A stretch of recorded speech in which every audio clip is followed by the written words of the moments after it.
Bonjour, nous sommes heureux de vous retrouver aujourd'hui pour cette nouvelle émission de Pasteur, j'ai une question. Nous sommes toujours avec le pasteur David Goma. Bonjour. Bonjour, pasteur Michael. Merci d'être avec nous, pasteur David, pour répondre à cette question aujourd'hui de Philomène qui nous écrit depuis la Belgique. Que signifie être soumise à son mari et jusqu'où doit aller cette soumission ? Alors, pasteur David Goma, aujourd'hui, cette question, ce sujet est important. On voit que la femme d'aujourd'hui prend de plus en plus de place dans la société. Ce n'est plus comme dans le passé. Les femmes sont de plus en plus indépendantes. Les divorces se multiplient. Et cette question est très controversée. Beaucoup de femmes, même dans le milieu chrétien, se disent oui, mais je ne suis pas d'accord avec cette pensée que donne la parole de Dieu. Elle n'est plus d'actualité aujourd'hui concernant nos vies, où elles ont du mal à se soumettre parce qu'elles se disent j'ai un mauvais mari, si mon mari m'aimait ce serait différent, mais je ne vais pas me soumettre alors que mon mari est mauvais.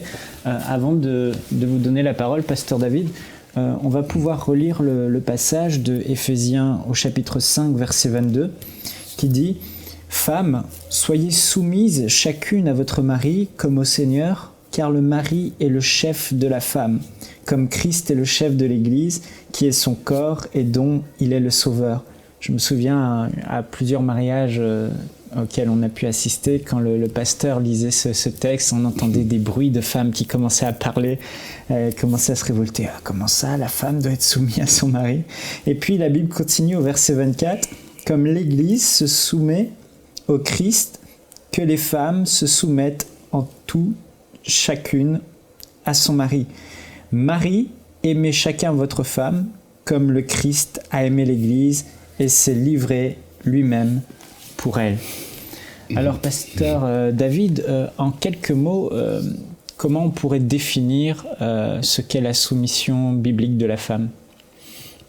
Ok, alors, la soumission est quelque chose de simple pour le Seigneur. Donc, il établit effectivement une sorte de primauté de l'homme par rapport à la responsabilité du couple devant Dieu. Cela veut dire que quand nous regardons d'où les choses ont commencé, parce que c'est toujours mieux d'aller dans les fondements, de voir un peu comment les choses ont été établies, parce que nos réalités tendent à tout changer. Voilà. Alors, j'aimerais d'abord, d'entrée de jeu, bien expliquer à nos bien-aimés qui nous écoutent qu'il y a une différence entre la réalité et la vérité. Voilà. Une réalité peut coller à la vérité, d'accord, mais la vérité, c'est ce que Dieu dit. La parole de Dieu, Amen. C'est la vérité, et nous avons nos réalités qui nous emmènent à épiloguer, à tergiverser. Donc revenons d'abord à la vérité. La vérité, c'est que dans la création de Dieu, on voit que Dieu a créé l'homme, et il crée d'abord l'homme Adam. Et donc, il crée l'homme Adam, et Adam a vécu un moment seul. Et il lui a donné de dominer sur les animaux, les poissons et toutes ces choses, d'assumer déjà ce leadership, cette gloire de Dieu sur la terre, et ce qu'il a fait. Il a donné des noms à tous les animaux et toutes ces choses. Maintenant, il est dit néanmoins que malgré tout ce pouvoir qui lui a été donné, il s'est senti comme dans un blues, comme si il ne voyait pas quelque chose qui soit semblable à lui. Alors, Dieu finalement le place dans un profond sommeil et crée Ève. Et on voit que Dieu donc réveille Adam, et Adam est émerveillé devant Ève en disant « Cette fois, celle qui est os de mes os, chair de ma chair, on l'appellera femme parce qu'elle a été tirée de l'homme. » Donc on voit que Dieu réussit en fait cet alliage entre l'homme à qui il avait donné déjà un leadership et la femme, où Genèse 2, verset 18 nous dit « Il n'est pas bon que l'homme soit seul. Je lui créerai une aide semblable à lui. » Et plus loin, on voit que l'homme quittera son père et sa mère et s'attachera à sa femme, et les deux deviendront une seule chair. Donc on voit bien la primauté de l'homme en tant que le premier que Dieu a créé, et avec des responsabilités. Et la femme qui a été créée en second, notamment pour poursuivre l'objectif de rendre l'homme meilleur. Donc on voit bien qu'il y a une primauté de ce fait. Bon, maintenant, on pourrait se dire, mais primauté, ça veut dire quoi? Est-ce que spirituellement, l'homme est au-dessus de la femme. Non. La femme n'est pas subalterne par rapport à l'homme. Elle est différente. Elle n'est pas moins importante. Elle n'est pas moins importante. Elle est tout simplement la finition de la création de l'humanité. Parce que l'humanité, Dieu créa l'homme, il créa l'homme et femme. Donc on voit bien que c'est ça la vision de Dieu. Donc la femme, elle est différente par rapport même à sa responsabilité devant Dieu. Et la femme est dans une position où sa création obéit à une demande de l'homme. Donc c'est ce que Paul répète à un certain moment.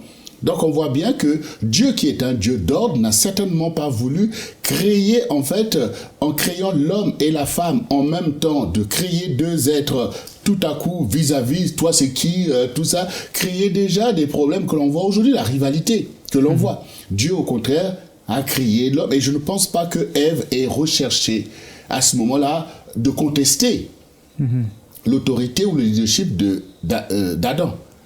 Donc elle s'est retrouvée elle aussi avec des facultés énormes. On la voit effectivement parler avec cet esprit qu'on appelle le serpent. On voit qu'elle a cette liberté de se faire, et jusqu'à ce que ça a entraîné aussi tous les dérapages. Bon, maintenant, on n'est pas en train maintenant d'incriminer la femme par rapport à ces choses-là, mais on est dans le fait que si nous voulons marcher par la parole de Dieu, parce que ça part de là, donc, nous ne pouvons pas dire que, Seigneur, tu as tort d'avoir dit que l'homme est le chef de la femme, parce que dans la réalité d'aujourd'hui, la femme a pris le pouvoir. Et qu'on voit au contraire beaucoup d'hommes, de frères même, qui ont besoin qu'on les secoue un peu pour pouvoir prendre leur place. Leur leadership. Leur leadership. Ça, c'est la réalité. C'est la réalité de notre temps, et avec tous la structure de la société, parce que tout ça, c'est après les guerres, le rôle de la femme s'est accru, et aujourd'hui c'est une nécessité. Aujourd'hui c'est une nécessité, personne ne se plaint du fait que sa femme travaille, c'est même nécessaire par rapport à la société qui en demande tellement, donc on ne se plaint pas de ces aspects. Maintenant, pour revenir sur la nécessité, ou pourquoi la femme doit se soumettre et jusqu'à où elle doit aller, la femme doit se soumettre d'abord par obéissance au Seigneur. Voilà.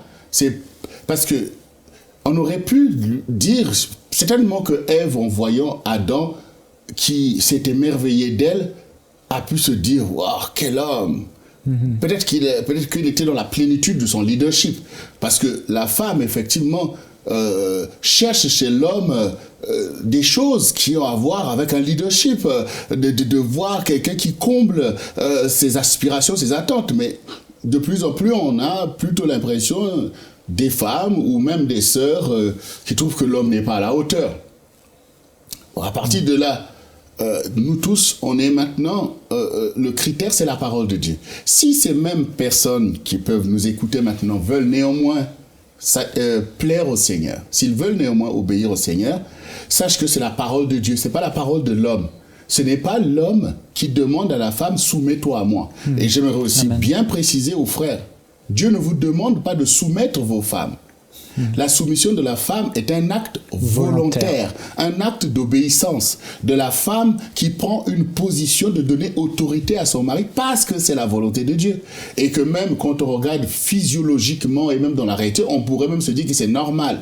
C'est pas bon, aujourd'hui la femme est capable de faire tout, mais je veux dire dans certaines sociétés où la force est sollicitée pour aller abattre de gros arbres et tout ça, bon, la femme volontairement se dit toi va, parce que bon, on voit quand même qu'il y a des attributs même physique, qui montre que la femme a tout à gagner du leadership de l'homme. Parce que, bien sûr, ça va réagir sur l'autre, ce qui est demandé à l'homme. Dieu demande à l'homme d'abord de protéger la femme. Parce que, pourquoi les femmes redoutent cette histoire de soumission? Moi, je me rappelle, il n'y a pas très longtemps, une réunion de l'AFC, donc l'association des femmes chrétiennes qu'a fondée et dirige mon épouse, pendant qu'ils étaient en train de faire ces enseignements qui sont capitaux pour les foyers, sur la soumission de la femme comme étant une vertu.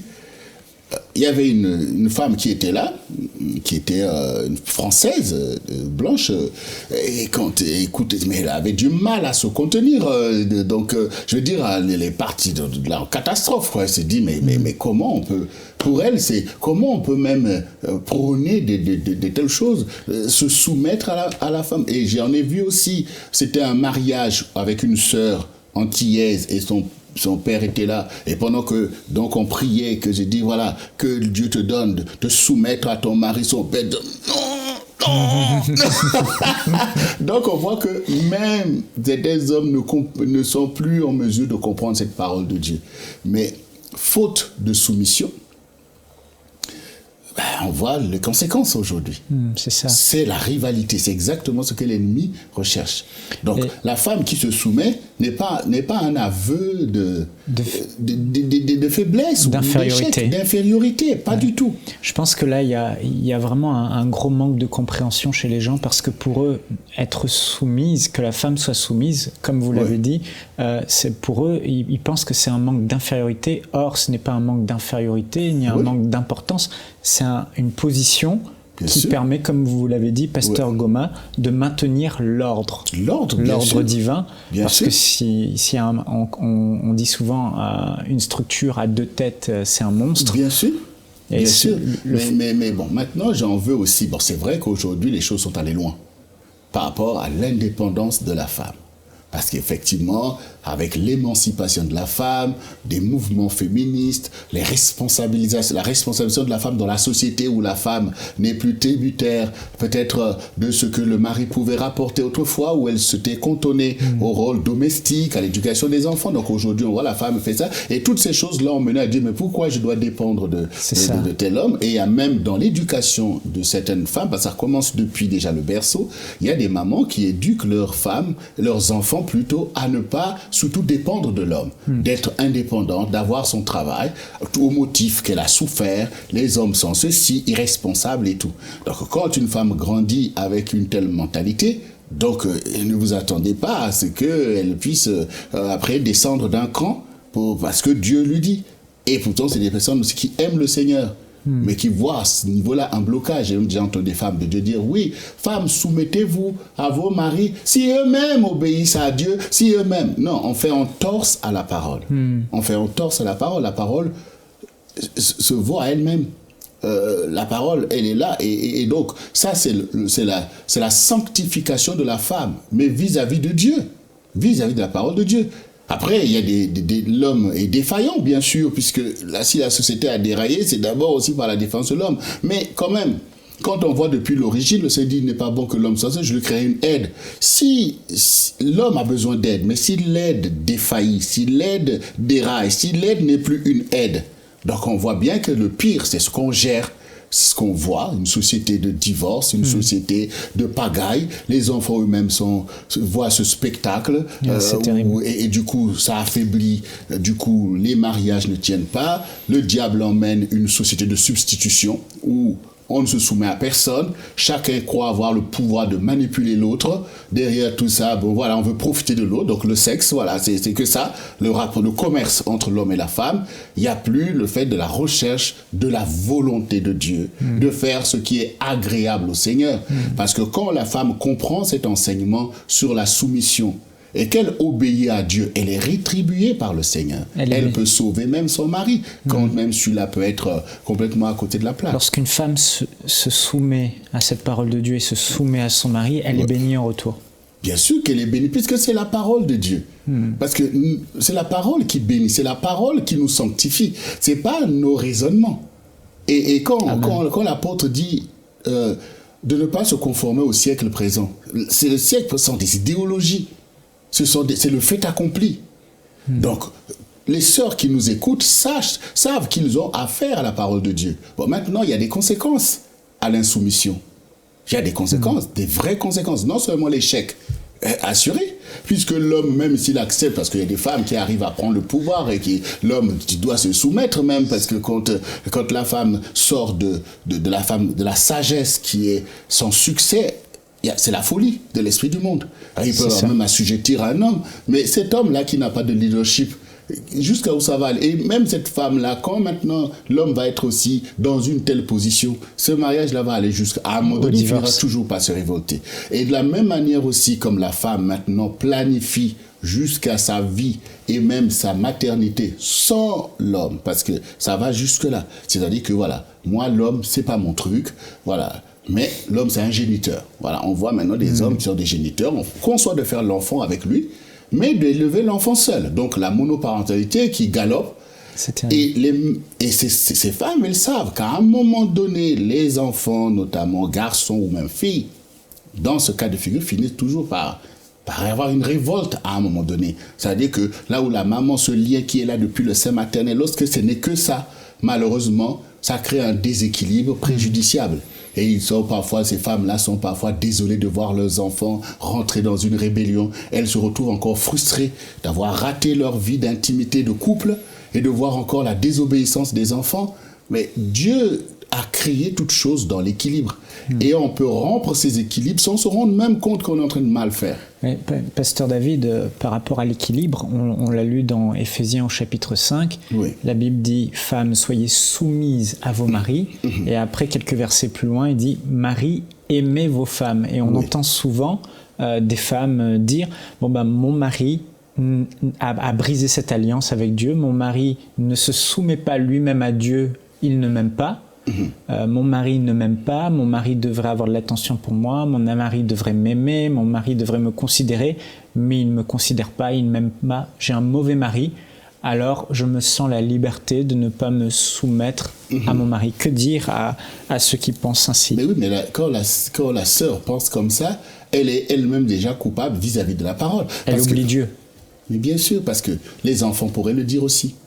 Les enfants pourraient dire que je n'honore pas mes parents parce qu'ils sont indignes. C'est vrai. Voilà. Donc on n'en finit pas après. Il s'agit de se positionner vis-à-vis de Dieu. Dieu ne nous met pas là pour juger la parole, mais pour nous soumettre à la parole. Amen. Si le Seigneur dit n'est pas bon que l'homme soit seul, donc quand la sœur dit ça ou la femme dit ça, tu dis à Dieu, il n'est pas bon. Mais Dieu va te dire, mais attends, mais je l'avais dit depuis le début. Mais pourquoi je t'ai créé? Tu as une réponse à ça. Comment la femme gagne son mari? C'est en obéissant au Seigneur. Et la Bible établit clairement que la femme est capable même de gagner son mari, même en gardant le silence. Mais tout ça, c'est par l'impact de l'esprit. Mais quand la femme elle-même juge son mari indigne, traite de tous les noms, et déjà elle ne sait pas par quel esprit elle est déjà amorcée. Elle ne tardera pas à avoir ses propres déboires. Regardez l'histoire dans le livre de Esther. Regardez l'histoire de Vashti. Le roi, après avoir bu avec ses conseillers ou ses gouverneurs, et il a bu, il est saoul, et il dit allez-y me chercher Vashti, qu'elle vienne montrer sa beauté. Donc au jour d'aujourd'hui, aucune femme dont nous sommes en train de parler ne va condamner Vashti. Elle va dire mais attends, il y a un ivrogne comme ça. La femme n'est pas un objet. On peut dire toutes ces choses. Et c'est ce qu'elle a fait. Mais sauf que ce qu'elle n'a pas réalisé, c'est que cet ivrogne-là a pouvoir de vie et de mort sur elle. Donc, elle n'a pas été elle-même ni sage, ni réaliste. Bon, quand elle a réagi comme ça, est-ce qu'elle savait jusqu'à où ça va aller? Donc, finalement, elle s'est retrouvée à être destituée. Voilà, peu importe. Il est ivrogne, mais il a un pouvoir. Donc, elle s'est retrouvée à être destituée. Et même Dieu ne l'agrée pas. Puisque quand nous voyons maintenant Esther qui arrive et se retrouve à un moment donné devant aussi l'indifférence du roi et se retrouve même en danger parce qu'un édit a été pris contre son peuple et contre elle-même. Quelle attitude elle prend? Est-ce qu'elle le traite de tous les noms? Non. Elle au contraire fait recours à Dieu. Par le conseil de Mardochée, elle jeûne. Et quand même elle a jeûné, qu'elle prend le risque de s'avancer vers le roi, elle reconnaît qu'il a droit de vivre. Elle est dans une attitude de demander la compassion et la miséricorde, ce qu'elle obtient. Et même en position où le roi est intéressé à elle, parce que, donc du coup, elle prend son temps jusqu'à ce qu'elle s'assure que ce que je vais faire atteindra l'objectif que je veux atteindre. Ça veut dire que la sagesse que Dieu a donnée à la femme comme protection, parce qu'on voit bien dans la liberté de Ève de parler avec le serpent, on voit bien la conséquence. Quand la femme pense qu'elle est un esprit libre, c'est pas ce qui est à la création. Le fait même pour elle de se soumettre à l'homme est une protection pour elle, parce que son esprit pourrait la perdre. C'est ce que l'on peut voir aussi Même dans le ministère, certaines femmes de bonne intention veulent faire le ministère, mais on voit aussi des dérapages parce que il peut manquer en fait aussi cette autorité, cette soumission. L'esprit de la femme est très prolifique, très intelligente, on le voit même dans l'école. Les femmes ont toujours des niveaux, tout ça, mais elle a besoin de protection. Et ça, c'est Dieu lui-même qui l'a fait ainsi. Donc, il faudrait que maintenant, les sœurs qui nous écoutent notamment, ou même les autres femmes, qui peu importe qui vous êtes, vous nous écoutez, comprenez qu'il y a des nécessités, des protections, parce que spirituellement parlant, si vous voyez ce qui se passe, si vous voyez combien pour Satan, c'est un boulevard. L'insoumission, la soi-disant liberté, émancipation. À quel prix? On voit toutes ces choses-là. Ouais, ça fait un grand désordre. Oui, parce que Dieu a créé la femme pour être celle qui pourvoit la vie, celle qui apporte la vie. Donc, elle est aussi le réceptacle des valeurs qui sont transmissibles de génération en génération. C'est pour ça que l'avantage aussi par rapport à l'éducation des enfants, des valeurs qu'on transmet, tant que les femmes sont restées dans cette vertu, la société a tenu et a avancé. Mais dès que les femmes ont fait comme l'homme, ou pire même que l'homme pour certaines, on voit aujourd'hui les dégâts dans toute la société aujourd'hui. Amen, amen. Merci, Pasteur David, pour cet éclaircissement, mais le temps nous est compté. Alors, je vais vous poser une autre question importante par rapport à la sexualité, parce que souvent, ça commence par là, l'insoumission, il y a des rivalités dans le couple. On connaît que l'homme a souvent plus de besoins d'intimité sexuelle que la femme, plus de désir, et souvent les femmes en ont moins. Et est-ce que la femme chrétienne doit se soumettre à son mari lorsque celui-ci lui demande constamment de faire l'amour et qu'elle ne veut pas? Alors déjà, avant d'en arriver là, donc par rapport à l'autre question que tu m'avais posée, il y avait l'aspect de, aimez vos femmes. Donc bien sûr, on voit bien que quand Dieu dit à la femme de prendre cette position de soumission, on voit bien qu'il n'est pas dans l'injustice. Donc Dieu ne livre pas la femme à l'injustice du genre l'homme est mauvais, la femme. Donc Dieu ne livre pas la femme à l'injustice puisque la parole est claire pour tout le monde. C'est quand les maris se comportent bien, ils sont eux-mêmes dans le péché. Et ça a des conséquences dans leur vie, dans la vie des autres. Donc Dieu, ce qu'il veut, c'est qu'il est parfait. Et ce qui est parfait, c'est que la femme reconnaisse que Dieu a d'abord créé l'homme et l'a établi chef de la femme. Et ça se voit même physiologiquement dans beaucoup de choses que l'homme a été établi comme tel. Et Dieu veut que l'homme puisse aimer la femme. Quand Adam a vu Ève, il a aimé Ève. Et aujourd'hui, de considérer les femmes comme de rien du tout, c'est au préjudice de l'homme.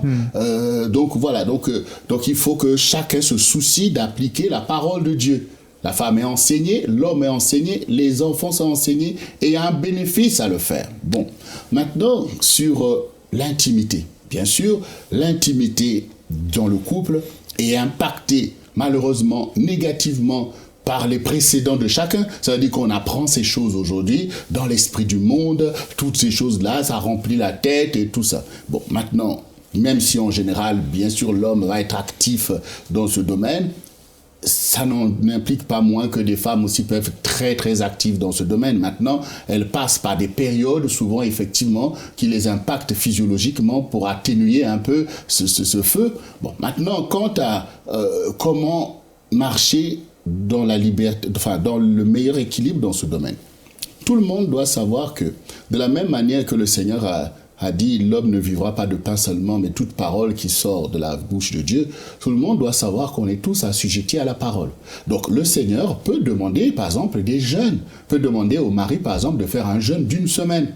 Et on a vu des gens effectivement se dire « Ah, ne vous privez pas l'un de l'autre », mais sauf pour vaquer à la prière. Donc ça veut dire que ces temps de jeûne, l'abstinence en fait, voilà. Moi j'aborde ça comme la nécessité de l'abstinence. L'abstinence c'est valable pour les gens qui ne sont pas mariés, d'apprendre à marcher dans cette abstinence, se garder de l'impureté, parce que c'est le péché, ça amène toutes sortes de situations, mais même dans le couple, il y a la nécessité de l'abstinence pour des besoins notamment de la prière. Ou alors dans des situations où, par exemple, la femme peut être fatiguée pour des raisons valables. Peut-être elle porte une grossesse, tu n'as jamais appris à t'abstenir de ces choses. Cela témoigne déjà que dans ta propre vie, il faut bien regarder si tu arrives à prier et jeûner vraiment. Donc ça peut poser en fait des difficultés. La femme peut être totalement en difficulté parce que l'homme est déchaîné dans cette réalité. Donc ça peut être une oppression. Voilà, la sexualité ne doit pas être une oppression. Ça doit être un acte de communion et de liberté. On peut se retrouver dans les réalités, dans les challenges qui font que sans qu'on se sente oppressé. Donc quand il y a ça, il faut prier. Donc je veux dire, tout doit être fait avec mesure. Voilà, parfois la modération est demandée, donc souvent on ne sait pas qu'il peut avoir une oppression. Moi je sais qu'il y a des vraies oppressions derrière, parce que tout ça, ça peut emmener très très loin. Ça peut emmener loin, ça peut emmener vraiment des disputes, ça peut emmener des rejets, des dégâts. Donc bon, que les couples apprennent à prier aussi pour préserver son équilibre. Gérer des problèmes. Moi j'encourage les enfants de Dieu à reconnaître que non, là il y a une oppression. L'homme lui-même devait reconnaître que je suis assujetti à un besoin de rapport, c'est que c'est pas normal. Parce que quand tu vas aller servir Dieu, que Dieu t'envoie loin de ta femme, et que ce besoin-là est tellement... Ça donne quoi après? Des dérapages. Eh ben oui. Donc il vaut mieux... le Seigneur dit que l'on brise toute espèce de joug. Donc il faut réaliser, vous avez besoin d'avoir librement votre vie intime. Mais si ça devient une oppression, si maintenant vous ne pouvez pas respecter votre femme parce qu'elle est malade et que vous ne pouvez pas vous retenir, si vous ne pouvez pas le laisser en prière parce que vous pouvez vous-même prendre la place de Dieu, et tout ça, l'ennemi peut profiter derrière pour faire des vrais dégâts en fait. Et Pasteur David, jusqu'à où, ce sera ma dernière question, jusqu'à où cette soumission doit aller? Je prends un exemple concret. Le mari ne veut pas que la femme aille à l'église. Donc là, la femme est confrontée à un choix. Soit je me soumets à mon mari et je désobéis à Dieu qui me demande d'aller à l'église, soit je vais à l'église et je désobéis à mon mari. Est-ce que dans ce cas de figure et tout autre exemple, jusqu'à où doit aller la soumission? Nous nous sommes souvent retrouvés, on s'est malheureusement souvent retrouvés dans des cas où voilà, la femme zélée, elle vient, elle est impactée, le réveil et tout, et que le mari pose véritablement problème. Et chaque fois qu'on s'est retrouvé dans ça, on a privilégié le couple. On a dit, rentre chez toi. Tant que ton mari ne va pas accepter de venir, travaille à la maison, prie, jeûne. Et puis surtout, quand on regarde bien souvent, c'est parce qu'il y a une difficulté dans la communication, parce qu'en principe, même c'est un mari qui n'est pas intéressé aux choses de Dieu. Même, on a vu même des païens encourager leurs femmes à aller à l'église. Donc souvent, c'est d'autres types de problèmes qui bloquent déjà la situation. Parce que même si le gars n'est pas intéressé, souvent, c'est avantageux que ta femme prie. Donc, nous leur disons à ces femmes-là, non, vas-y, parle au cœur de ton mari, c'est possible. Le jour que ton mari va accepter, parce que nous ne voulons pas que l'Église devienne source de division. Dieu n'a pas donné sa parole pour nuire au couple. Et le couple est important. Comment on va prendre la responsabilité? Ah oui, ton mari n'obéit pas, viens. Et que lorsque le couple va se casser, c'est pas bon. Donc, on dit, voilà, va, règle ton problème dans ton foyer. Peut-être que tu désobéis à ton mari. Voilà. Prie jusqu'à ce que Dieu agisse. Et on a vu souvent que, pasteur, vraiment, ça a fonctionné. Vraiment, maintenant. Et même parfois, le mari lui-même est arrivé. Donc, souvent, il faut vraiment challenger la sœur, puisque Dieu dit, la femme sage bâtit sa maison et l'esprit ne manquera pas de soutenir la sœur. En tout cas, la femme est une clé. Voilà. Sœur, restez clé. Restez capable de faire la différence. L'homme a besoin de vous. Le Seigneur a confiance en vous. L'Église avance aussi par cette consécration véritable de la femme. Amen, amen. Merci, Pasteur David. Philomène, j'espère qu'on a répondu à votre question. C'est un sujet qu'on pourrait en parler pendant des heures, mais le temps nous est limité. Mais on a été vraiment bénis par cet enseignement du Pasteur David. Et je veux simplement vous rappeler ce qu'il a dit. Sœur, même si c'est parfois difficile, il y en a qui sont bien mariés avec des bons maris, mais même si votre mari peut être à vos yeux un mauvais mari, un mari qui ne vous aime pas comme vous méritez d'être aimé, vous devez d'abord, avant tout, obéir à la vérité de la parole de Dieu. L'important, c'est d'obéir à Dieu parce que rien n'est impossible à Dieu. Et si vous honorez le Seigneur, si vous honorez sa parole, comme le Pasteur David l'a dit, il va vous bénir, il va sanctifier votre mariage et cette situation difficile va changer. La Bible dit que le cœur des rois est entre les mains de Dieu. Et Dieu peut tenir entre ses mains le cœur de votre mari et le faire fléchir en votre faveur. Ce qui est important, c'est vraiment de marcher dans l'obéissance à la parole de Dieu. Soyez richement bénis et on vous dit à bientôt pour un autre pasteur. J'ai une question. Nous espérons que cette émission vous a béni. Si vous aussi vous avez une question biblique sans réponse, envoyez-la nous par email à pasteurj'ainunequestion@enseigne-moi.com.